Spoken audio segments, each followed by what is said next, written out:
सिद्धार्थ बचपन से ही बहुत प्रश्न पूछते थे, जिसके कारण वह हमेशा दुखी भी रहते थे, क्योंकि हर कोई उनके प्रश्न का उत्तर नहीं दे पाता था, जिस कारण उनके बहुत से प्रश्नों के उत्तर मिल ही नहीं पाते थे। सिद्धार्थ के पिता काफ़ी चिंतित थे, कहीं सिद्धार्थ को कोई दुख न पहुंच जाए, इसलिए उनके पिता ने सिद्धार्थ के लिए महल में ही गुरुकुल बना दिया था, ताकि महल के सभी बच्चे वहां पढ़ सके और उन्हें महल से दूर भी न जाना पड़े। महाराज सुद्धोधन सभी गुरुओं को बताते हैं कि ऐसी कोई भी शिक्षा बच्चों को नहीं दी जानी चाहिए जिससे उनके मन में वैराग्य उत्पन्न हो। सिद्धार्थ को सभी गुरुओं से मिलवाया जाता है, वह सभी गुरुओं का आशीर्वाद लेते हैं। सिद्धार्थ का लगाव सबसे ज़्यादा आचार्य कौंडिन्य से होता है, क्योंकि यही सिद्धार्थ के ज़्यादातर प्रश्नों के उत्तर दे पाते हैं। सिद्धार्थ अपना ज़्यादा से ज़्यादा समय आचार्य कौंडिन्य के साथ बिताना पसंद करते थे। समय बीतता है, आचार्य कौंडिन्य सिद्धार्थ को ध्यान करने की विधि बताते हैं। सिद्धार्थ भी रोज ध्यान करते हैं और आचार्य कौंडिन्य के साथ बैठते हैं और अपने सभी प्रश्नों के उत्तर मांगते हैं। समय बीतता है, कोई महाराज से कह देता है कि आचार्य कौंडिन्य ने सिद्धार्थ को ध्यान की विधि बताई जो उन्हें वैराग्य तक ले जा सकता है। आचार्य कौंडिन्य को महल में बुलाकर महाराज कहते हैं कि आपको मना किया गया था कि सिद्धार्थ को कोई भी ऐसी शिक्षा नहीं देनी है जो उन्हें वैराग्य तक ले जाए, लेकिन आपने हमारी बात को काटा, इसलिए आपको आपके कार्यभार से हटाया जाता है। यह आप अपनी दक्षिणा लेकर जाए। आचार्य कौंडिन्य कहते हैं कि मुझे माफ़ करें, लेकिन जो काम मैंने किया ही नहीं उसकी दक्षिणा मैं नहीं ले सकता हूँ। सिद्धार्थ की शिक्षा अभी पूरी नहीं हुई है, लेकिन हाँ, आपके कहने पर मैं यह कार्यभार छोड़कर जा जरूर सकता हूँ। और यह कहकर वह जाने लगते हैं।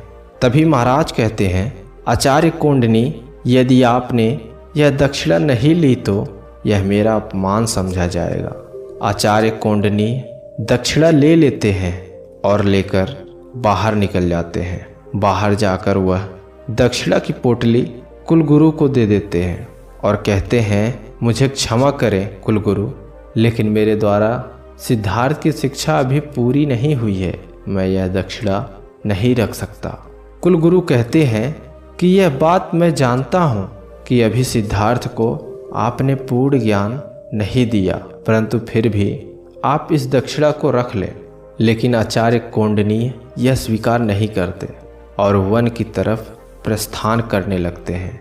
यह बात सिद्धार्थ को पता चलती है कि आचार्य कौंडिन्य गुरुकुल से जा रहे हैं, तो वह दौड़कर उनके पास जाते हैं और उनके चरणों में गिर जाते और कहते हैं, गुरुदेव आप मत जाए, मैं किससे अपनी पीड़ा बांटूंगा, किससे अपने सारे प्रश्नों के उत्तर मांगूंगा, कौन मेरी समस्या को दूर करेगा यदि आप छोड़कर चले जाएंगे तो। आचार्य भी सिद्धार्थ से बहुत प्रेम करते थे। वह सिद्धार्थ को उठाकर कहते हैं, क्या तुम्हें पता है कि इस पेड़ पर कुछ दिनों से चिड़िया ने घोंसला बना रखा है, जिसमें उसके छोटे छोटे बच्चे थे, लेकिन उसने आज सुबह ही उसे ऊपर से धक्का दे दिया था। सिद्धार्थ ने पूछा, क्यों गुरुदेव? उसके बच्चे गिरते वक्त पंख फड़फड़ा रहे थे और नीचे गिरते जा रहे थे।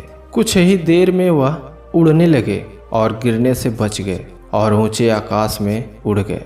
अब वही समय आ गया है कि मैं तुम्हें धक्का दूं, ताकि तुम भी पंख फड़फड़ाकर ऊपर ऊंचे आकाश में उड़ सको। सिद्धार्थ कहते हैं, परंतु गुरुदेव, मुझमें अभी इतना सामर्थ्य नहीं है कि मैं अकेला उड़ सकूं। आचार्य कौंडिन्य कहते हैं, नहीं सिद्धार्थ, इस निर्भरता को तुम्हें छोड़ना होगा, तुम्हें बहुत आगे जाना है। अगर मेरे भाग्य में होगा तो हम एक दिन फिर से जरूर मिलेंगे। सिद्धार्थ कहते हैं, नहीं गुरुदेव, आप मत जाइए, मैं आपको कहीं जाने नहीं दूंगा। गुरुदेव कहते हैं कि सिद्धार्थ, क्या तुम्हें वेद की सभी ऋचा याद है? सिद्धार्थ कहते हैं, जी गुरुदेव, मुझे याद है। गुरुदेव कहते हैं, फिर अपनी आंखें बंद करो और उन्हें बोलना शुरू करो। सिद्धार्थ आंखें बंद करके उसे बोलने लगते हैं। कुछ देर बाद जब सिद्धार्थ आंखें खोलते हैं तो उन्हें आचार्य कौंडिन्य कहीं दिखाई नहीं देते। यह देख वह बहुत दुखी होते हैं, अंदर से टूट जाते हैं, परंतु वह फिर उठकर खड़े हो जाते हैं। आचार्य कौंडिन्य द्वारा कई बातों को याद करते हैं और आगे बढ़ते हैं। अंत में हम सभी जानते हैं कि वह सत्य को प्राप्त करते हैं। वही गुरुदेव जो उन्हें छोड़कर गए थे, वही उनके गुरु भाई बनते हैं और फिर उनके शिष्य बनते हैं।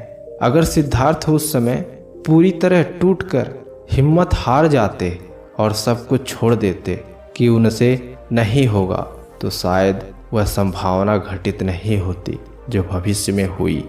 हमारे साथ अक्सर ऐसा ही होता है कि हम किसी घटना को खुद पर इतना हावी होने देते हैं कि वह हमें पूरी तरह से तोड़ देता है और हम सोचते हैं कि अब आगे कुछ हो ही नहीं सकता, परंतु ऐसा नहीं होता है।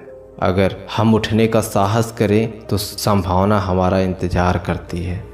दोस्तों, इस कहानी से आपके जीवन पर क्या प्रभाव पड़ता है, कमेंट करके हमें ज़रूर बताइए। धन्यवाद।